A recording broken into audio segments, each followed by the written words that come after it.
Hello, We good have morning. several people already joining here. We have Meow Meow from Lancaster and Isabel from Tokyo University and Stroyon from NTU. Yeah, to meet hello. you. Nice to see you. Right, where is Francesca, the one who actually yeah. really eager for this? Yes, Wait, she was the trigger, wasn't she? yeah. She said she has, like, it's related to her research as well to define Mm. what is actually harm to biodiversity.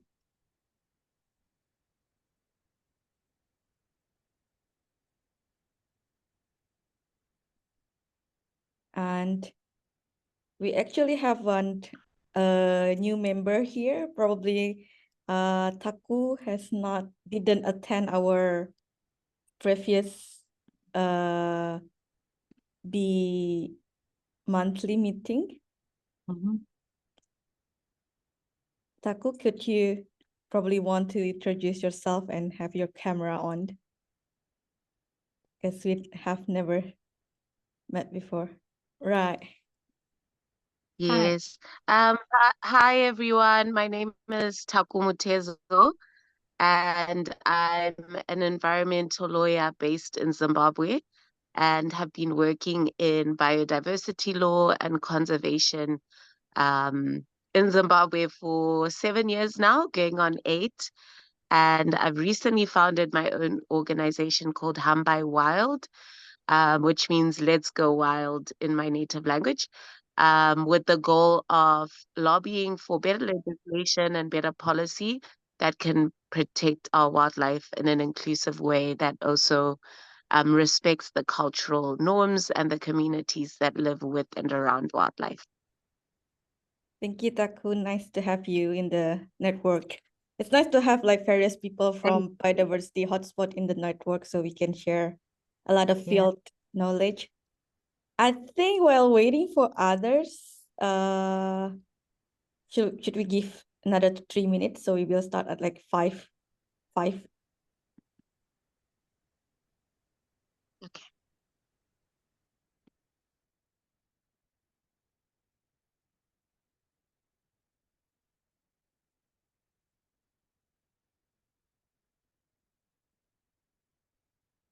Mm.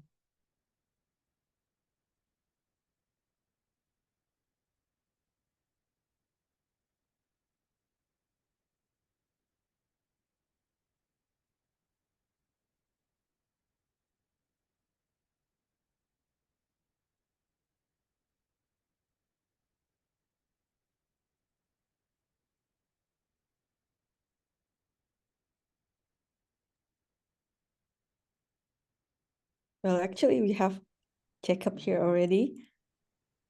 Sorry for the delay, everyone. I was on a meeting with a donor, and you know how they are.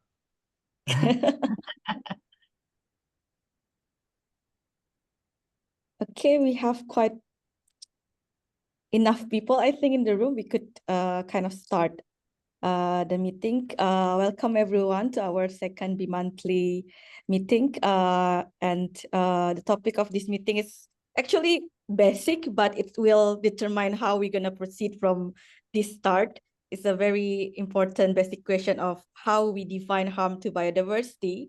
And we first encountered this, especially me and Jacob encountered this question like back in 2019.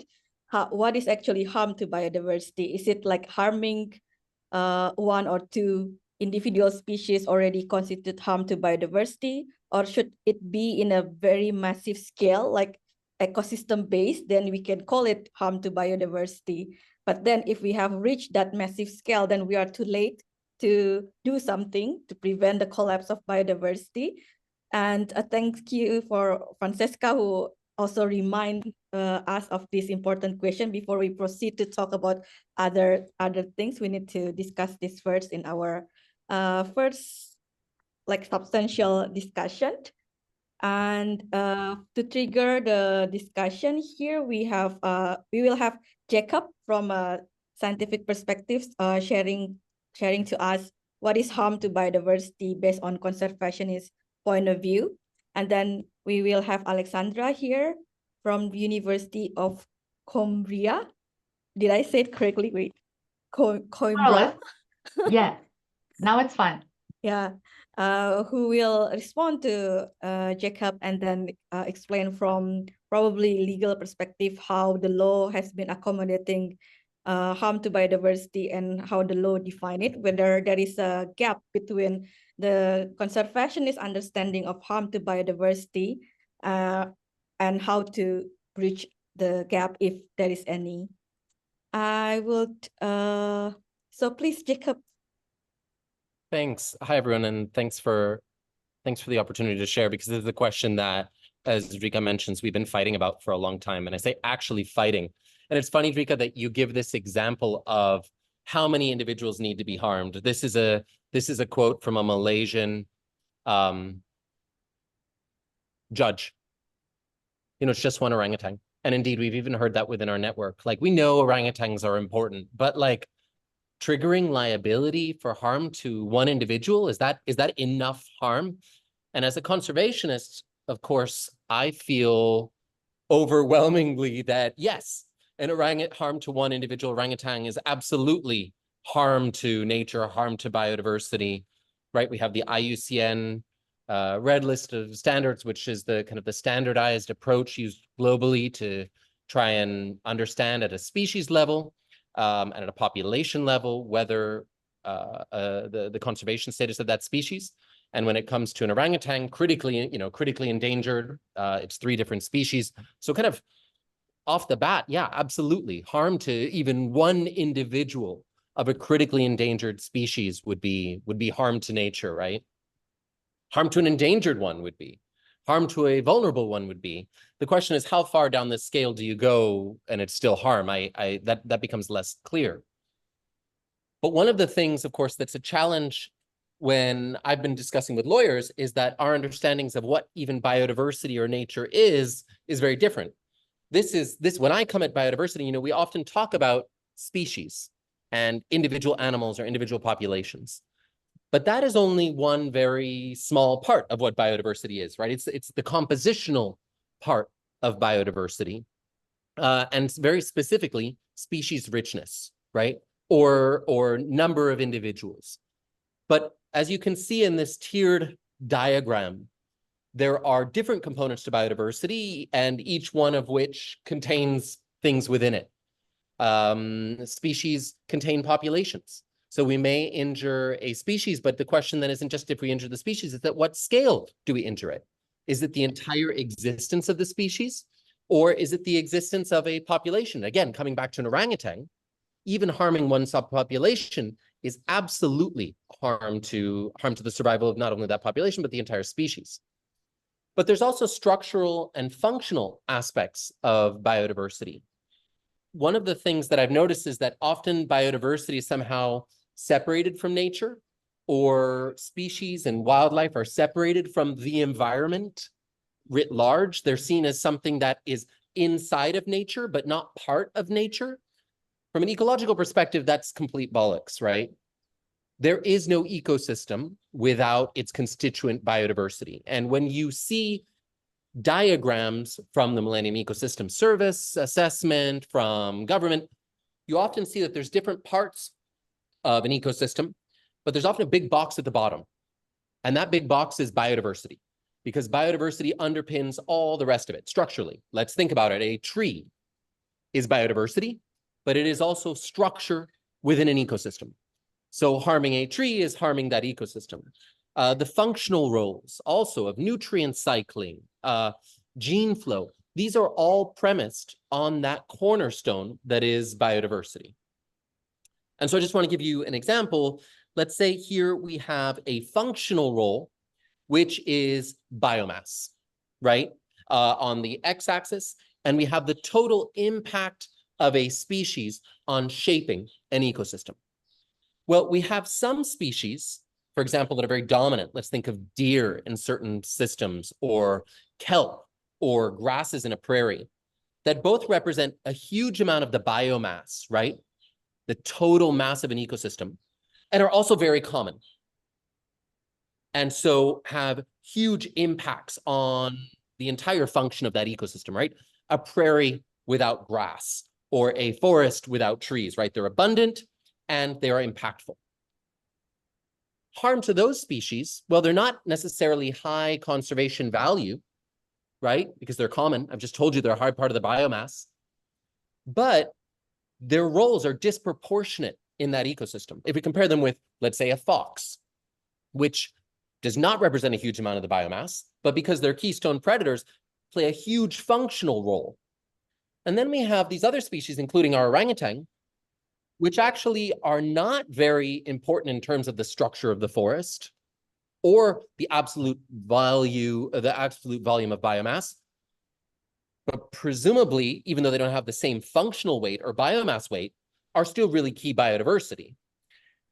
This is where it becomes a little bit tricky, right? One orangutan, critically endangered, but one orangutan, not large part of the biomass, not large part of the ecosystem impact. And indeed, this is problematic because what we see in studies, for example, of plants, is that a small number of ecosystem services are provided by a small number of species. So for example, on this first diagram, we have plant biomass, right? An ecosystem can only exist if we have things for herbivores, and including humans, the omnivores, to eat. Well, as you see on the species accumulation curve, as we move on from 1, 2, 3, 4, 5, as we move into a more biodiverse ecosystem, biomass increases. But you see that it tapers off very quickly. Once we have in this system 2, 3, 4, 5 species, you don't actually get that much more biomass. And that's because adding in a rare wildflower increases your biodiversity, but it doesn't increase your biomass. There's not very many of them. They're not very big. Similarly, if we think about plant cover, which is a really important function of biodiversity, without plant cover, we don't have carbon. Without plant cover, we have severe erosion, right? All these things that are, important. So plant cover is a key function. Well, you see on the species accumulation curve, once you hit out about 10, 15, 20 species, there's no benefits anymore. So if we think about our orangutan, well, orangutans disperse seeds, but unless they disperse the seeds of that 1, 2, 3, or first species, their impacts on actual function in terms of these variables that we're caring about, biomass and plant cover, they're not actually necessarily doing that much in a really clear near-term functional way.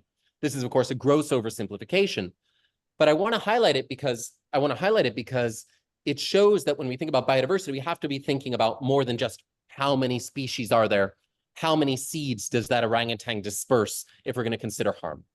And I just want to finish with one more layer that makes it more complex. Many of you will be familiar with the BELS platform, right? This is the equivalent of the UNFCCC for biodiversity and ecosystem services. And this is the framework that they've been developing. And we often think about harm to biodiversity. Well, what is the value of that biodiversity? What's the value of that tree? Well, if we're a little more sophisticated, we might say, well, we need to think about the ecological values. And that's what I've just been talking about, right? Species conservation, functional roles. But increasingly within conservation, we're also recognizing that the values that we hold for biodiversity are far more plural, right? We care about this orangutan, not because it pooped the right seed that contributed the right amount of biomass, right? We care about this orangutan for a plethora of other reasons that are not really reflected in that concentric circle diagram that I showed you. But we would argue, if you have value for biodiversity, if you harm these values, there is thus harm to nature. And so I just want to flag that increasingly within conservation, we're not just narrowly thinking about ecological values, we're also thinking about societal and very plural values. So anyway, that's a brief thought about how we think about biodiversity. It's very unfair that I get to go first and Alex has to go second. Thank you, Jacob. It's an interesting point where, especially when you mention somehow biodiversity, it seems disconnected with the environment. That's, I think, also kind of reflected in how the law manage them, because we've seen in many countries, environmental law is separated with biodiversity, the law that talking about biodiversity conservation. So that's that kind of understanding also affect how the law organize these two things. We would like then please, Alessandra, if you want to have some comment first, or you will directly go into the important key point that you would like to stress before we go to the discussion. Yeah. Oh, thank you very much. So it's great to speak about these aspects of harm to biodiversity after Jacob has done his explanation and very clear view of how this is seen by the scientists. However, I would say that law is not totally blind to the different ways that biodiversity and individual species can be harmed. Referring to our Natura 2000 directive, which is our main pillar or cornerstone of legal protection of biodiversity in Europe. So it's Directive 92/43. I would say that law goes a little further than just killing an individual is relevant or not. Article 12 of the directive, for instance, distinguishes different ways in which biodiversity can be harmed and different moments. So not just the what did you do to biodiversity, but also when did you do it. That's relevant because they consider the different life cycle moments of the species. Allow me to read the article, which says that member states should take all the measures to establish a system of strict protection for animal species. I will focus on animals now. And it says that it is prohibited all forms of deliberate capture or killing of specimens of those species in the wild. And now please note this, deliberate disturbance of these species. So it's not just about killing, it's also about disturbance. Disturbance can be as noxious to biodiversity as killing. If it is, for instance, a continuous disturbance, imagine the noise that the big boats make in the high seas and how this disturbs the communication of whales. This is a disturbance which causes stress to the whales, and so they produce a certain hormone and their fertility decreases and so on. This is invisible harm. And we must consider it as well, not just killing individuals. And I think that a correct interpretation of our laws will allow us to go further in recognizing different types of harm. But I will go on reading the article. It says, deliberate disturbance of species, particularly during the period of breeding, rearing, hibernation, and migration. So they consider the different moments, the different steps in the life cycle of the species, which make it more serious, the fact that the disturbance occurred during the breeding period or during migration period or hibernation. So law makes an effort to get closer to what is the scientific perspective of doing harm to biodiversity or to a species. So I would say that law, even if there can be thresholds when implementing this directive, because probably, as you know, a directive establishes the objectives that must be attained by the member states of the European Union, but it leaves a certain discretionarity, a certain margin of appreciation to the member states on how to implement it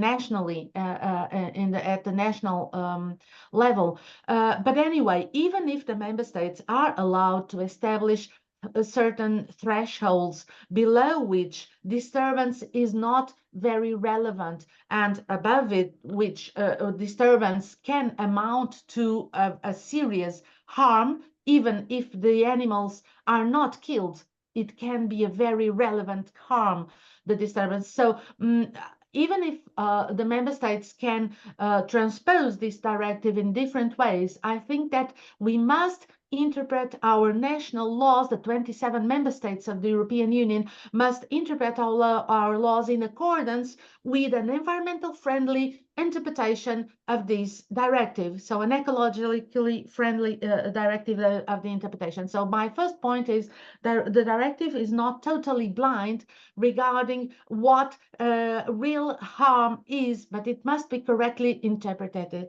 And this leads me to my second point. It is natural and understandable that lawyers that deal with harm to biodiversity do not consider as a very significant harm which does not materialize in the killing of species, in the destruction, total destruction of habitats. There is what we could call, and well, the expression is mine, although probably other lawyers use it as well, I don't know. There is invisible harm, which is caused by invisible causes. We humans as animals are very limited by our senses. And there are certain aspects of the environment that we cannot perceive with our senses. It is the case of the magnetic field, for instance. We cannot perceive the magnetic fields and the influence that the magnetic field establishes on the species. We know that some species use magnetic fields for orientation. For instance, the soil species, the soil worms, they are said to orientate, to go back home using magnetic fields. The same thing for pigeons and other migratory species. This is one of the theories. But if we as humans influence the magnetic field, for instance, I would say with radiation, I'm not sure if one thing interferes with the other, but think about, for instance, the antennas, the transmitters of GSM transmitters and all this kind of radiation that we emit now with 5 with internet hotspots and so on, we create this sea of radio frequency, this electrosmog. And this electrosmog is harmful to some people that are very sensitive and they feel headaches and they feel dizzy when they are under the influence of this radiation. But what happens to the species? We don't see the immediate effect. We don't see the radiation of these mobile phone antennas. However, it can affect, and it does affect, the species. I'm thinking about, for instance, pollinators, the insects.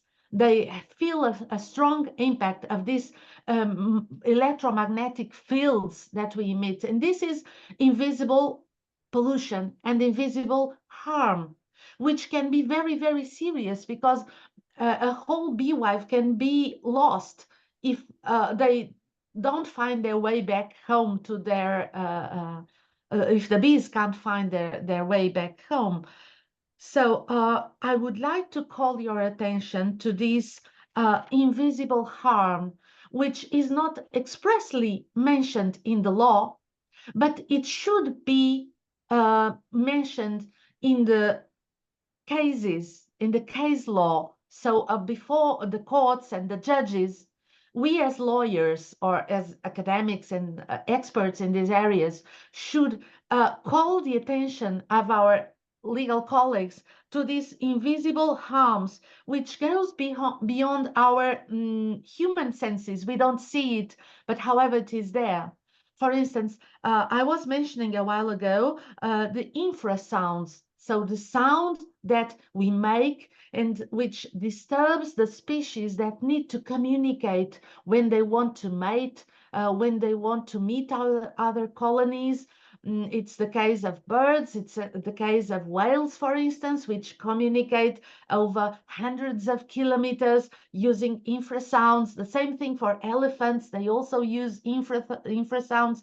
So the machines and the engines of the machines, like boats, like cars or other machines, these are sounds that we almost don't hear. These are sounds that propagate through the soil and the solid matter, and which can be felt by species and felt as a very, very disturbing effect. Which I know that there are studies, but Jacob can confirm or not.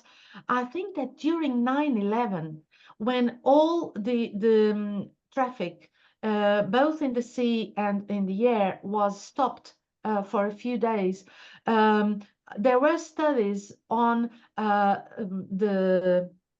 think it's the poop of the whales and the dolphins and so on, and the hormone that represents stress was less present there. So these kind of studies reveal that species are under stress because of our impact, and this stress, as I said, reduces their fertility. It's the same thing with women. When we are under stress, we reduce our fertility as well. So we must think about these invisible effects of invisible harm. So summarizing, I have talked about radiation, I have talked about magnetic fields, I have talked about infrasounds. All this fits in the legal concept of disturbance. These are disturbances. So the law already can be used if we are imaginative enough, if we use our legal imagination. And this concept of legal imagination is very present in some international courts. I'm talking about the European Court of Human Rights, which, as you for sure know, very recently has issued a decision on the climate Signorinen case. So the Swiss elderly women who went to the court asking for more protection from their state, the Switzerland, and the state and the court recognized that in fact there is a duty to protect certain vulnerable groups, and the elderly women certainly are vulnerable groups. And the court did this using their legal imagination. It is written down in the decision and in some dissident decisions of some judges that the court must use legal imagination. So interpret the norms in accordance with the reality of life, with what ecological science teaches us. So besides these examples, I would like to give just one or two more illustrations of this invisible harm, which I think can already be used as a strong argument in court against activities which may pose a threat to this whole web of life that Jacobs explained here and showed here. The other example would be, for instance, soil sealing. We are not at all aware of how serious soil sealing can be. Soil sealing not just increases flooding, and so floods kill people, as we are seeing now in Brazil, hundreds of people killed in Rio Grande do Sul because of the terrible floods they are suffering. Soil sealing also affects biodiversity, namely soil biodiversity, which is the root of all life, which is the necessary element for the food we eat. So soil biodiversity can be extremely affected by something as simple as moving a truck over a field, because it compacts, the soil is compacted, and so the water does not infiltrate, and this means flooding, and this means dying of species which are decomposers. They decompose the matter, the organic matter, producing more soil.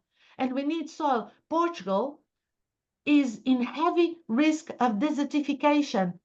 70% of our territory, we are a small country, 70% is at risk of desertification. And this desertification is caused by soil sealing, is caused by salinification of the soil due to the intrusion of maritime water, which brings salt to the productive cultivated areas near the coast. And we are a coastal country, everything is near the coast, so we feel it very strongly. The saltification, I don't know if the word is correct, of the soil, which decreases productivity. And imagine, soil sealing can also be caused by cattle. In Portugal, we have a project which started in 2020, a project that will last for 20 years to reestablish ecological, the good ecological status of a certain area which is almost desertified in the south of Portugal due to cattle. Cows are very heavy. Cows can weigh 1,000 kilos, and they compact the soil. And the places where the cows eat, if they are left in the wild, as happens in the south of Portugal, the soil, it's impermeabilized. Does this word exist? So when rain comes, the soil does not absorb the rain.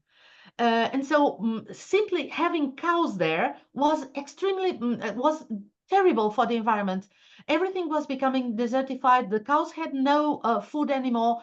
And so we paid the producers, to the farmers, to replace cows with other kinds of animals. They replaced them with goats and sheep. And this replacement of cow production, they are milk producers, with goat and sheep, will have several advantages for biodiversity, because that area is the area of the imperial eagle. We have an Iberian eagle here, which is also a threatened species, and the eagles cannot eat small cows. They are too heavy for the eagle to eat and take away, but they can eat small goats or small sheep. And so we will pay the farmers if they lose one goat, if they lose one small sheep for the eagles. We will compensate them for that purpose. We have in Portugal a law on objective responsibility or liability of the state. So without fault, the state shall compensate the damage caused by wolves, for instance. If we have a wolf attack, the owner of the sheep just has to say, my sheep were attacked. I had 20 sheep that were killed by a wolf. Please pay the sheep. So this is a case of very effective way of compensation, direct compensation from the state to the sheep owners. And just to finish, another example, which also involves Portugal and the European Union at the same time, of invisible harm. So this is my last example of invisible harm. It's the case of fragmentation of habitats. When we think about linear projects, like roads, for instance, like rails for the trains, normally we think that the area that was lost is the area of the road. So I don't know, but 200 meters or so, the width of the road, and then you have to multiply it by the kilometers of the road. So 200 kilometers versus 200 meters, that would be the area lost for biodiversity. But that's not the case, because the road will cause habitat fragmentation. Habitat fragmentation means that the population species that are on the right-hand side cannot anymore exchange genes with the population on the left-hand side. So there will be a loss in the genetic pool of the species. So there will be more problems with consanguinity because they will be breeding between brothers and cousins. They will not be in contact with other populations. And I said that fragmentation is a case that has to do with the European Union and also with Portugal, because the best known case on this aspect of fragmentation is a Portuguese case, when Portugal was led to the European, was demanded before the European Court of Justice in Luxembourg, because we decided to build a road linking our capital, Lisbon, to the south, to our most touristic place in the south, crossing a Natura 2000 habitats, Castro Verde habitats.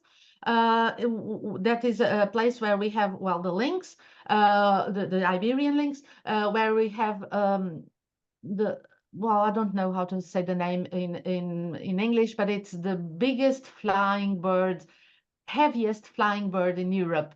There are some colonies here in Portugal, some colonies in Poland, and we don't have in more places. I will try to remember the name later.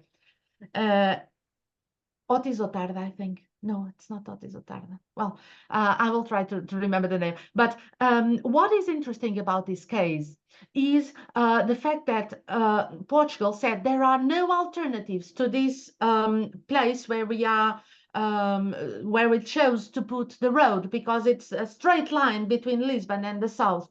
So there are no alternatives. And the European Commission said, well, it looks to me, looking at Google Earth, that there are alternatives. So it is up to you to demonstrate that there are no alternatives, because there were 2 kilometers to the left and 2 kilometers to the right where they could have made a turn in the road. Instead of making a straight line, they could have made a small turn, not cutting in half that habitat species. So I can share with you later if you want, or during the split groups that we are now, the split rooms, this case on our highway to the south. But well, this is just another example that I wanted to highlight here, the case of fragmentation. So all these examples of radiation, magnetic fields, infrasounds, soil sealing, fragmentation are examples of invisible harm. And all these examples can be, if we do an environmental friendly interpretation and we use our legal imagination, can be considered as disturbance according to our laws. And it can be very relevant disturbance if we can demonstrate that this affects in the long term, not immediately, it doesn't kill species, but in the long term, it will kill species. Our minister, our Minister of the Environment of the last government, when they had to answer in court about the effects of the road, they said we did not kill any bird by building the road. Yeah, in the short term you didn't, but in the long term you will. So this is all I had to share with you. I don't know if I'm in time or not, but Rika, you can tell me. Thank you, Alexandra. There are two important things that I highlight from you. The fact that it's not just about what did you do to the biodiversity, but also when you do it, because in some country they focus on the threshold, like what you do in the biodiversity, but rarely focus on sometimes when you do it doesn't have to do with the threshold anymore because of the very sensitive timing.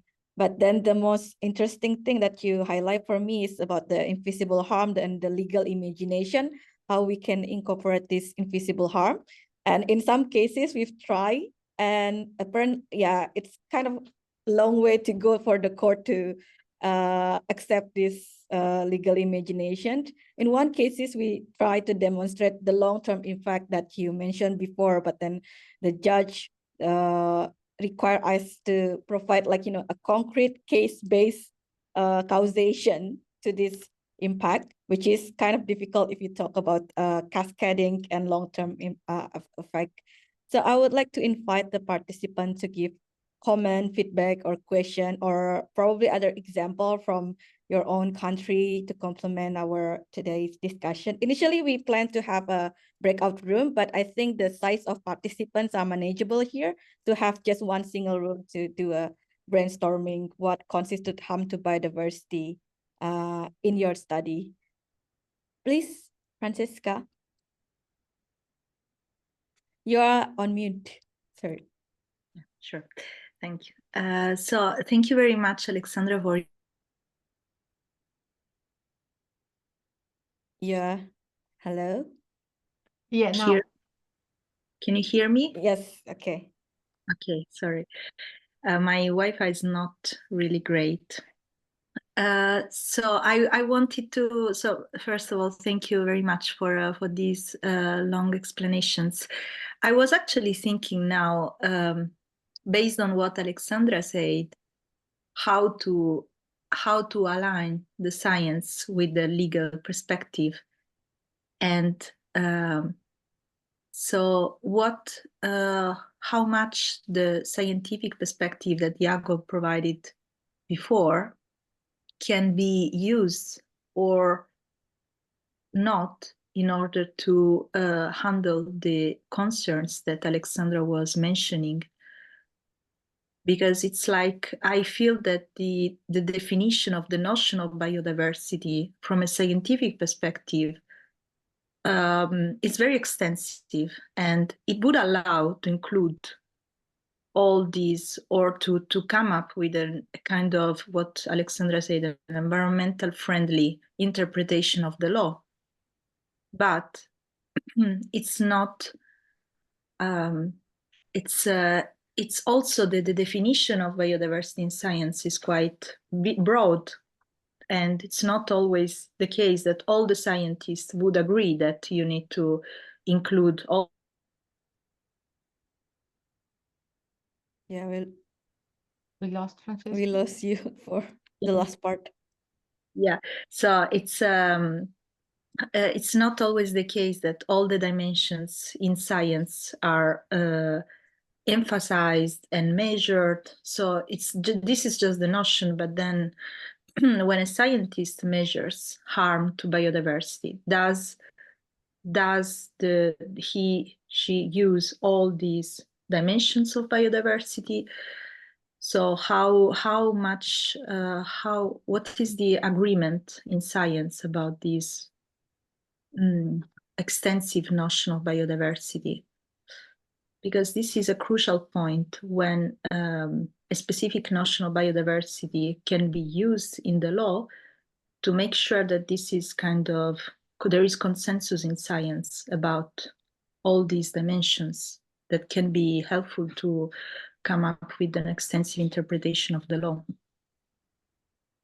Francesca, I think you, if I may, I think you hit on a really key distinction actually in there, which is the consensus in science versus proof in an individual case. And this is something that I've really struggled with when I speak with lawyers. Great, well, you harmed one orangutan. That specific orangutan delivered, what percentage of the population was it? What was its specific ecosystem roles? Or I can think of these indivisible harms, and that's for the body of the orangutan.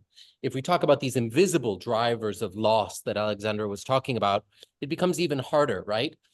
Did that boat that this individual drove create the sounds that have reduced the fertility? You see that the causal chains become quite long, and for us to generate scientific proof of any harm with that causation, this is what Rika always tells me, we need the causation. And I need proof of causation, I need measurements. We can't provide that for most species, especially when we're working in the global south and the tropics. These relationships, to go out and study them, we create an impossible barrier for ourselves, right? We make cases expensive. We don't even know the distribution of many of the orangutans, right? So then the question is, to what extent can we rely on scientific principles? Because Francesca, you said, is there consensus? Well, is there consensus that this causal pathway exists? Well, yes, but to what extent, as a scientist, am I expected to come in and provide proof that action A on the 28th of July caused this much? And of course, then we can have, compounding harm from different cases if it's non-point source. These are things that I don't know, but one thing that I am concerned about is being asked to generate confident science about harm that I know is putting a barrier that's going to create instead of facilitating justice, is going to create barrier to justice. Not answering your question, but I guess but the issue of consensus versus specific evidence is maybe a helpful distinction. Thank you, Jacob. Yeah. May I come in? Yes. On this? Yeah, I was trying to find in my computer, but I will find it soon. There is a case in the European Court of Human Rights. It's the case Tatar Romania. It is a case about an environmental disaster, a dam that broke and left all the mud. It was a mining dam in a gold mine in Romania. And by leaving all the mud go to the Danube River, it contaminated, I think, 800 kilometers or so of the Danube River with cyanide. Is this the correct name? Yeah, which is one poison that is used for the extraction of gold. And in this case, it is fascinating to see the dissenting opinion of one judge in the end of the decision. The judge disagrees with the majority. The majority say, while the two complainants, Mr. Tatar, Vasily Tatar, and his son, they are not allowed. They should have been warned by the government that there was a risk of this flood to happen, which caused a risk to their health. But there is no demonstration of the causal link between the exposure to this poison and the crisis that they felt. They were asthmatics, the asthma, and they had crisis and went to the hospital because of the crisis. But the judges say, well, this crisis may have been caused by the stress and everything, and not precisely by the poison. And this judge, which has a dissenting opinion from all the other judges, he explains that we cannot go on being prisoners of this causal link. I think he calls it a fetish. We cannot go on respecting this fetish of the causal link. There are statistics which demonstrate, and I remember that he gives the example of smoking. We cannot demonstrate that someone who died and he was a smoker, it was because he was a smoker. But statistically, it is possible to demonstrate there is a statistic link. And so we must overcome this obligation of demonstrating the causal link in one specific case. If there is a statistic evidence in favor of a causal link, then that should be enough. And it is clearly said in his dissenting opinion. I will try to find it now. Thank you, Alexandra. It's very interesting discussion about this causal link. One thing that I realized when I talk with the conservationists is sometimes the legal community have a unrealistic expectation of what the scientific community can deliver to us, because I don't know, maybe I've been brainwashed in school that science is precise. Science can have absolute answer, but apparently it's not. So it's a good point to discuss. From other parts, yes. Just on this, excuse me, I must quote Nicolas de Sadelaer here. Nicolas de Sadelaer, in one of his texts on the precautionary principle, says that we used to say that science is precise and law is soft science, but now it's the other way around. Because the scientists and the experts, the scientific experts, refuse to make clear statements that cause A was had the effect Right. B, because, well, there can be other influence and so on. But the lawyers, the judges, and the decision makers, they must decide even without having clear opinions by the experts. So we are now the hard science, because we have to decide even in front of a mass of data and no certainty given by the experts, because they don't want to compromise with anything. So now law is hard science, I think. Thank you. Others participant probably comment, or you would like to share? Yeah, please go ahead, Amanda. Thanks very much for having me, and I'm really excited to be at this meeting. I just want to talk about a little thing that we do. I'm a lawyer, so I'm not a scientist, please remember that. But I do work closely with ecologists, and we have something called the Species Victim Impact Statement Initiative in Hong Kong, and we actually are using it to train judges and prosecutors in many other countries. So we do a lot of Southeast Asia and a couple of countries in Africa. And what we do is we provide these victim impact statements for animals, not because we expect that any judge is going to call an animal a victim. I think that's a step. For many judges, that's too far, particularly in Asia.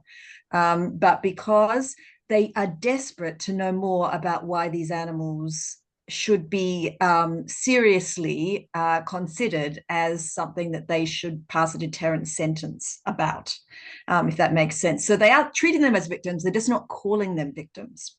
So what we do is we provide this species victim impact statement to judges, prosecutors, and forestry police, preferably in their own languages. And we explain to them the kinds of harms that are caused to the species that we have a victim impact statement for. And we have 150 species now. And if you allow me to just share my screen for a moment, can you see that yet? Right, yes. Yeah, okay. So this is the things that we include in each of the species victim impact statements. So a lot of it's just stupid stuff that judges should know, but they don't. But some things are a little bit more about the harms to animals. So we have ecosystem impact, what happens when you take them out. And we don't just talk about the species, we talk about the harms to other species. So when you take out a top predator, what it does to those that it preys on. We talk about when you take out an individual from a social group, what happens. So the helmeted hornbill males, what happens to the females and the chicks in the tree. We explain these things in simple language so that judges can use them. Now, what kinds of cases are they using them in? Generally smuggling cases. So I'm talking about cases that are prosecuted in relation to import of CITES species. Sometimes also they're using them in possession cases under local possession controls. So we have a wild animal protection ordinance in Hong Kong, but other countries, of course, have different ones. So they look at this. The prosecutor might talk about it in their opening. They might hand it up as a document. They might use it in cross-examination, but they try and get this information into the courtroom so that the judge is suddenly educated. And then the judge says, and we've got examples of this in Hong Kong, right, I know that this turtle is going to go extinct in the next 45 years unless something is done about it. I know that there are only this many antelope left and that they're being poached for this reason. I know that this and that. Suddenly they're educated in a way that judges normally aren't. We look at population depletion, future gene pools, we put all that stuff in. Now, I can't tell you that that necessarily is being treated as a causation harm. In fact, it probably isn't. But what it is doing is it's educating. And once a judge realizes what they're dealing with, they're much more likely to give a deterrent sentence, which I'm a prosecutor. So to me, that's important. So that's what I'm looking for. I'm looking for ramping up the sentence. And our sentences have gone up in Hong Kong 2,000% since we started this project. So we know it works. And I wanted to show you, though, that some of those harms are not direct. Invasive species concerns. How do you know that animal's necessarily going to get put into the wild? It might, if it's a pet, maybe it will when someone gets sick of it and it gets too big. But if it's a precious animal, probably not. But we put it in there, invasive species concerns. We put in there pathogen concerns. We don't know whether that animal is going to cause any spread of a disease, but we put it in there, again, to educate our judges and our prosecutors. And we do find them very thirsty for this knowledge, and they use it. So that's something we do. Yeah, sorry, I'm going to shut up now and listen. Jacob. Thank you. Thanks, Amanda. Yeah, I've heard about, well, many of us will know about your work, and it's really exciting and important stuff. I'm curious, so those are primarily used to kind of almost to inform sentencing, right? And in that context, understanding causal links is different, right? Because they're not being held responsible for causing harm. They're being held responsible for breaking the law, and thus, and then this is saying, okay, well, but and how punishing shall I be, right? Yeah. Have you seen these sorts of statements that you're supporting used to help define harm in a case where someone is responsible in the context of liabilities? Yes, sort of. And we're not sure exactly how much they're getting used, but we have provided them to the forestry police in China. And the prosecutors there are using them to support public interest litigation, which does, of course, consider harms. Now, Great. I can't point to a case yet because it's very difficult to get that information from them, but we do provide them to an NGO in China that is using them in that way.